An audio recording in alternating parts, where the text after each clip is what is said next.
Les amis, bienvenue dans une nouvelle vidéo. Je suis super heureux de vous retrouver aujourd'hui sur cette nouvelle vidéo pour évoquer le cas de Georges Mikotadze et de son transfert à l'Olympique Lyonnais. Alors je vais pas vous mentir, en tant que Lyonnais, je suis très content de cette arrivée et donc on va voir les points positifs et peut-être un mini point négatif, et encore si on veut être perfectionniste, mais ouais, c'est une arrivée incroyable. Avant que la vidéo commence, comme d'habitude, tu commences à connaître la chanson. Tu t'abonnes, tu lâches un petit pouce bleu, tu commentes, tu partages, ça fait toujours super plaisir, ça me fait super plaisir, ça me fait avancer énormément. Donc Georges Mikotadze arrive aujourd'hui, normalement à l'heure où je m'enregistre, il est déjà arrivé à Lyon. Il va passer sa visite médicale où il va s'engager pour 18 millions d'euros hors bonus, donc avec les bonus on devra atteindre les 20 millions d'euros si ce n'est un peu plus. Il va passer sa visite médicale donc aujourd'hui, où il l'a passé en tout cas, et il va s'engager à l'OL jusqu'en 2029.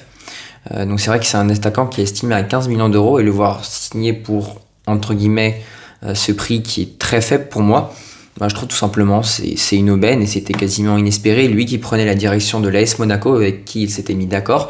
Il y avait eu un accord également entre Monaco et le FC Metz. C'est vrai que c'était un dossier où il y a eu beaucoup de rebondissements, on ne savait pas si à un moment il y avait Marseille, il y avait peut-être Nice si je ne dis pas de bêtises. T'avais Lens également qui était dessus, mais c'est bien à l'Olympique Lyonnais qu'il finira. Évidemment, il n'a pas été recruté au hasard, Georges Mikotadze. Et il arrive pile au moment où Lacazette reste, mais Lacazette arrive sur sa dernière année de contrat. Lacazette arrive sur sa 33e ou 34e année, je sais plus, bref, il n'est pas tout jeune, il n'est plus tout jeune, il y aura l'Europa League à jouer, et quand tu vois qu'Orban ne donne pas vraiment satisfaction, qu'il y a Baldé derrière, mais Baldé, est-ce que c'est vraiment suffisant pour être vraiment le remplaçant de Lacazette? Je suis pas sûr, qui plus est quand on joue l'Europa League. Donc ils se sont dit, bon ok, Lacazette il est vieux, donc Mikotadze arrive pour finalement prendre d'une manière assez douce, on va dire, la suite de Lacazette, et je trouve que c'est tout simplement hyper bien réfléchi et très, très intelligent. Évidemment, qui dit arrivée de Mikotadze dit départ d'un autre avant-centre. On a déjà 5 avant-centres. On a Lacazette, on va avoir Mikotadze, on va avoir Guy Orban qui va normalement partir, on a Mama Baldé et on a Enzo Molefe qui vient de signer son premier contrat pro jusqu'en 2028 ou 2029, je crois 2028 si je ne dis pas de bêtises. Donc c'est vrai que Mikotadze il sort d'une superbe saison. Il sort d'une saison avec Metz avec 20 matchs de Ligue 1. 13 buts pour 4 passes décisives, le tout en 1755 minutes de jeu, ce qui fait à peu près 87 minutes de jeu par match. Un titulaire indiscutable, clairement, pour tous ceux qui suivent la Ligue 1. Je pense que vous avez vu les performances avec Metz, et j'ai pas besoin de vous faire un dessin. Et puis à l'Euro, il a clairement porté son équipe avec 3 buts et 1 assist en 4 matchs, donc décisif une fois par match. C'est tout simplement exceptionnel pour un joueur qui était très peu connu du grand public, qui s'est révélé cette année en partant à l'Ajax. Transfert très compliqué parce qu'il a clairement été mis au placard par l'entraîneur de l'époque. Je me rappelle plus qui c'était, pour être honnête avec vous. Maintenant c'est Farioli, mais je ne savais plus qui c'était juste avant. Et puis donc tu avais un accord entre le joueur et le club pour qu'il aille à Monaco, mais au dernier moment, Mikotadze s'était mis d'accord depuis 3 semaines avec l'Olympique Lyonnais, et donc il va arriver à l'Olympique Lyonnais jusqu'en 2029 pour encore une fois un montant très faible, et donc il touchera un peu plus de 250 000 euros par mois, ce qui touchait à l'Ajax. Donc il va toucher, allez, on va dire peut-être 300 000, donc peut-être 50 000 euros par mois de plus. Donc c'est vrai que ça en fait quand même un gros salaire, mais tu te dis, bon ok, les neufs à l'heure d'aujourd'hui, un neuf qui a fait un tel Euro, qui a porté Metz, qui a failli les sauver de la relégation, hein, clairement, qui a failli le maintenir en Ligue 1, tu te dis que pour 20 millions d'euros quasiment bonus compris, c'est bien à acheter. Et honnêtement, je suis vraiment hypé par cette recrue. Bon, alors évidemment, maintenant, on va devoir s'attarder un peu sur son style de jeu. Alors moi, Mikotadze, j'aime bien le surnommer un peu bébé Lacazette. Pourquoi ? Parce que c'est un joueur qui fait grosso modo la même taille, le même poids. C'est un joueur qui a le même style de jeu que lui. Il défend un peu moins, mais il est tellement clinique dans la surface de réparation. Il a le même style de jeu, à savoir un déficit dans le domaine aérien vu qu'il est assez petit, mais physiquement il arrive à s'imposer. Techniquement il est très fin, donc une très bonne vista, une bonne finition. Je vous mets le FBRF là d'ailleurs, en finition il est à 74 sans les pénaux, donc il est dans les 25 meilleurs en gros. Donc c'est 0,51 buts par match sans les pénaltys, donc c'est assez incroyable. En construction il est à 77, 3,01 actions qui mènent à un tir par match, ce qui est quand même assez incroyable. Dans les passes progressives, il est à 79. Dans les possessions progressives, 89. Donc c'est très bien. Et dans les dribbles, alors là, c'est le régal, 86.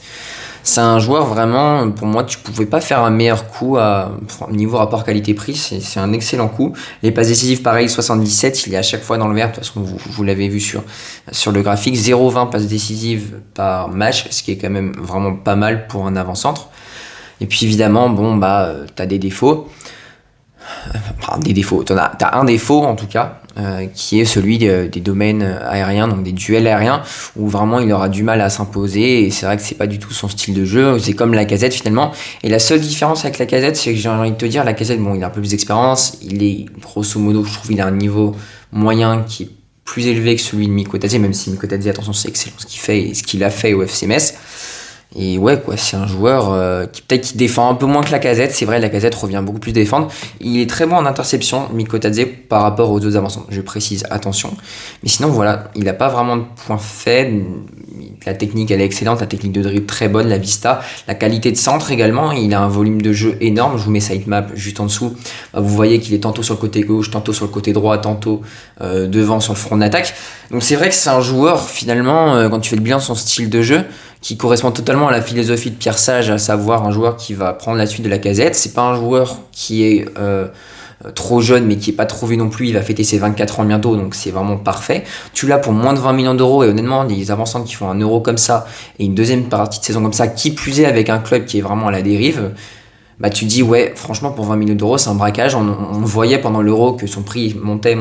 Tu te dis, bon, Mikotadze, il va finir par partir pour 35 millions. Et le grand gagnant, ça sera finalement le FC Metz. Bien qu'ils soient en Ligue 2, ils auraient eu un gros chèque. Ce n'en est rien, vu que l'Olympique Lyonnais va le recruter pour une vingtaine de millions d'euros environ. Donc finalement, quand tu fais le bilan de l'utilisation qu'on va faire de Mikotadze, tu vois qu'il va totalement s'inscrire dans le 4-3-3. Au début, c'est vrai que hier sur Twitter, j'avais mis un 4-4-2 à plat en associant Lacazette et Mikotadze, mais j'avais pas réfléchi à une chose. En fait, c'est juste que c'est le même profil, quoi. Donc il risque un peu de se marcher dessus. Et donc je pense que pour les gros matchs, on mettra Lacazette titulaire, et à mon avis, pour le faire souffler, pour qu'il tienne toute la saison, comme il n'aura pas eu vraiment de préparation avec les JO, Mikotadze va commencer à la place de Lacazette, et Lacazette arrivera en cross-saison et essaiera de faire sa préparation un peu de son côté. Donc finalement, pour le 4-3-3 de Pierre Sage, c'est pas mal. Alors ça, t'as pas trop de recrues pour l'instant au milieu de terrain, et Cacré n'a pas trop d'offres pour partir, donc c'est vrai que moi j'aimerais bien prendre un Manu Koné pour remplacer Cacré. C'est une autre histoire. On a déjà Niakate qui est arrivé, donc on a je vous mets sous les yeux de toute façon le 11. On a Perry en gardien qui va prendre du coup la suite de Lopez, qui normalement devrait partir, même si c'est loin d'être fait encore. Donc Niakate et Chaïtatsa en défense centrale, Mata, Tagliafico sur les côtés, ça bouge pas. Moi je garde Tagliafico personnellement. Matic, Mangala et une recrue du coup au milieu de terrain, Matic en 6, même si Mangala j'ai vraiment du mal. Benrahma, Noama et donc Lacazette ou Mikotadze en pointe.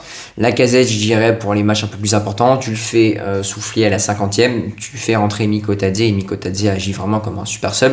Et pourquoi pas faire souffler Lacazette lors des petits matchs, et tu mets Mikotadze également.